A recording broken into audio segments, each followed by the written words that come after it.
Como lidar com críticas? A palavra crítica por si só, ela já é aparentemente assustadora e amedrontadora, porque ela é muito semelhante a uma interpretação que a maioria das pessoas tem de que é um momento em que eu serei rejeitado, é um momento em que eu serei reprovado, né? Então, a crítica, ela é muito semelhante ao sentimento da reprovação. Essa é uma tendência imediata e natural, muitas das vezes, quando vem essa crítica. Será que existe uma resposta pronta sobre como lidar com a crítica? Se essa temática mexe com você, pega um café, senta aqui comigo e vamos conversar sobre isso, porque nós precisamos aprender a lidar com a crítica. E será que a gente é obrigado a lidar com todas as críticas que chegam? Ou seja, qualquer pessoa que falar, eu sou obrigada a ter que digerir tudo aquilo que foi falado? Primeiro passo é a gente pensar em quem é que está falando. Quem é a pessoa que trouxe uma informação para você? Porque a gente sabe que a crítica, ela vai ativar emoções, ela pode ativar a raiva, ela pode ativar a tristeza, a pessoa pode se sentir rejeitada. Então, muitas emoções podem acontecer e elas vão também fomentar pensamentos. Por exemplo, já que eu recebi essa crítica, isso significa que eu não sou capaz de fazer aquele trabalho. Significa que eu não sou capaz de ser uma boa mãe, uma boa esposa. Podem vir diversos pensamentos junto com essas críticas. Por isso que o primeiro passo é de quem veio aquela palavra. Porque especialmente quando a pessoa é próxima a você, há aquela expectativa de que o outro, de fato, ele vai te suprir emocionalmente, ele vai amar você, ele vai, de fato, ali trazer palavras construtivas. É importante esse filtro para que você não venha a qualquer momento receber críticas de qualquer pessoa. A gente está numa era aí em que existem os famosos haters, né? As pessoas em que rapidamente se posicionam para falar contra as outras. E isso sim, muitas vezes afeta as pessoas que estão ali, às vezes, produzindo algum material e são criticadas em rede social. Isso tem um impacto sobre muitas pessoas. Sabemos disso, porque a gente pode até falar, de pessoas desconhecidas eu nem ligo, tanto faz. Mas será que tanto faz? Porque nesse meu exemplo aqui das redes sociais, às vezes o hater, que é uma pessoa que você nem conhece, pode ter impactado ali a sua forma de sentir. Você pode pensar, poxa, realmente, né? Para que eu fui falar isso? E às vezes pode ter sido uma palavra que ajudou tanto outra pessoa. É isso que você precisa entender. Nós não vamos agradar a todos, então ninguém agrada a todo mundo. É o primeiro ponto para você ter a tranquilidade de que tá tudo bem. Ok, até aí entendemos então o primeiro passo, eu entender de quem que eu estou recebendo aquela voz. Especialmente quando são pessoas que nós temos grande consideração, como um pai, uma mãe, um familiar, é muito impactante, a força da crítica ela vem maior. Mas nós precisamos ponderar ainda assim a forma que nós vamos receber tudo aquilo. Aqui está sendo trabalhada uma habilidade, a sua habilidade, a minha habilidade, que é a habilidade da escuta. Como que você escuta? Olha que palavra simples, parece tão simples a gente pensar em escuta, mas existe um livro que eu trouxe aqui, que é O Palhaço e Psicanalista, de Christian Dunker e Cláudio Tebas. É um livro super interessante sobre a parte da escuta, sobre a gente aprender a ouvir. E quando vem essas palavras, né, eu quero trazer aqui também contextualizando para outras pessoas, porque aqui é muito falado para quem atende paciente, né, para o terapeuta, mas ele traz aqui reflexões super interessantes que se estendem para outras pessoas também sobre a nossa forma de escutar. E eu quero ler isso para você, um trecho aqui dessa parte do livro. Ora, ninguém confronta a sua própria loucura em estado de conforto e segurança. Isso é sempre um passeio pelo lado escuro da força, um passeio que envolve, do ponto de vista da prática da loucura, uma espécie de trabalho da dúvida e da incerteza. O que ele está trazendo aqui? Que na hora que vem uma pessoa falar com você, É muito interessante como que isso mexe nas suas incertezas, nos seus lugares escuros. E é preciso ali uma coragem para você fazer um primeiro filtro. É pensar, ok, isso que a pessoa está dizendo é verdade ou ela não é verdade? E se ela for verdade, eu estou disposto a encarar a minha verdade? Porque nós criamos mecanismos de defesa, criamos aqueles mecanismos para nos protegermos do sofrimento. Isso é comum a qualquer ser humano. Mas é interessante que conforme a gente também se permitir aprender com aquelas palavras, é possível que haja aí um processo de transformação.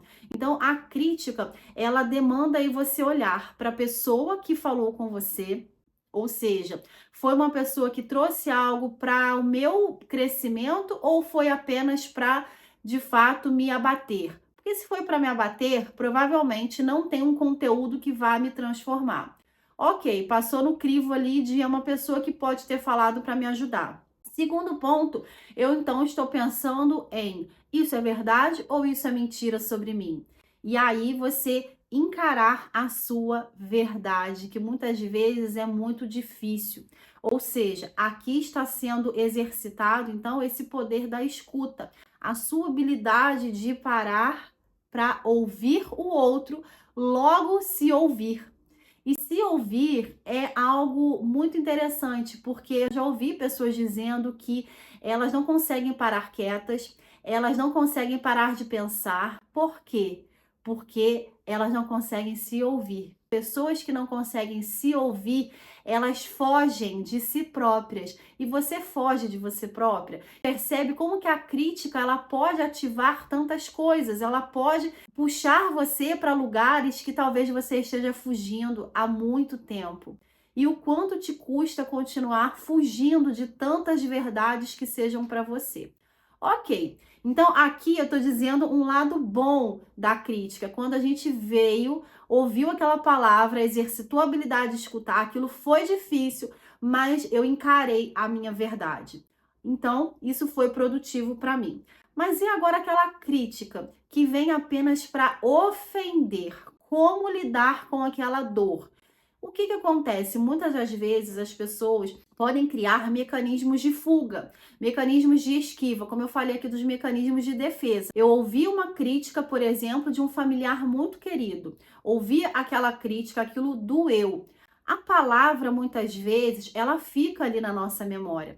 Às vezes foram palavras repetidas durante anos na vida de alguém. E aquelas palavras são possíveis que elas permaneçam na cabeça e dos pensamentos da pessoa. A grande questão é o quanto essa dor ela pode ser mexida, porque a nossa memória a gente muitas vezes não consegue apagar, ou seja, pode ser que você tenha feito algumas outras estratégias de enfrentamento, ter ido para alguma medicação para esquecer dos seus problemas, enfim, só que quando passa o efeito ali daquela medicação, o problema ainda está ali. E esse que é a grande questão. A memória, ela continua muitas das vezes de palavras que foram ditas. A grande questão é a sua resposta para esse pensamento. Qual é a sua emoção ali também que vai vir diante do que foi falado sobre você? Qual é o lugar que você está dando para essa pessoa continuar falando no seu ouvido, mesmo sem ela estar do seu lado? Aquela voz ficou ali. E isso está na sua memória. Mas o que eu quero te dizer aqui é que a dor, o sofrimento, a ansiedade, a depressão que tudo isso pode ter gerado, isso sim é possível de ser amenizado. Por quê? Será que você é tão culpada por tudo que foi falado aí para você? Existem diversos processos que você precisa refletir para flexibilizar essa forma de pensar. Porque o outro que falou também teve uma responsabilidade em ter trazido essa ofensa. Então, por que que você deveria carregar todo esse peso? Um peso aí que muitas vezes foi colocado até injustamente. É sobre isso que você precisa pensar. É justo comigo eu continuar carregando essa bagagem? É justo comigo eu continuar sofrendo por causa da opinião do outro? Ah, mas é um outro super próximo. Ok, mas às vezes ele decidiu não ser mais próximo através dessas palavras. Então, é isso que você precisa pensar.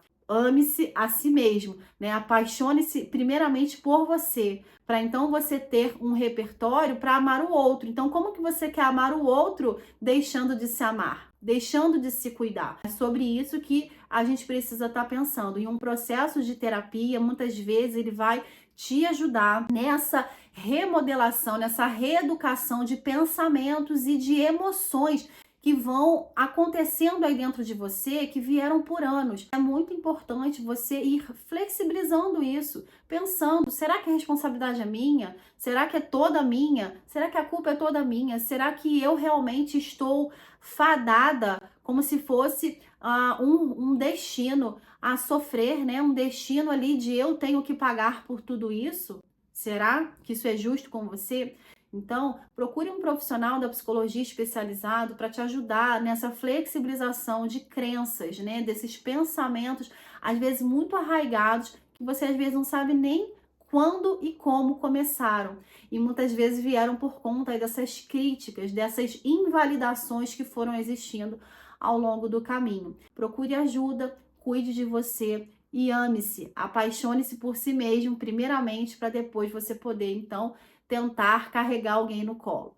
Poder de fato ali servir, ajudar outra pessoa, mas primeiro você cuide-se, tenha esse autocuidado com você. Lembrando que muitas das vezes você não vai conseguir apagar a memória do que aconteceu, mas você deu uma resposta a tudo isso e disse: agora eu tenho o direito de ser feliz. E se esse vídeo fez sentido para você, te ajudou a refletir sobre como que você tem recebido críticas, como que de fato você tem carregado essas críticas ao longo de anos, compartilhe com mais pessoas que também podem se beneficiar desse conteúdo e até os próximos vídeos.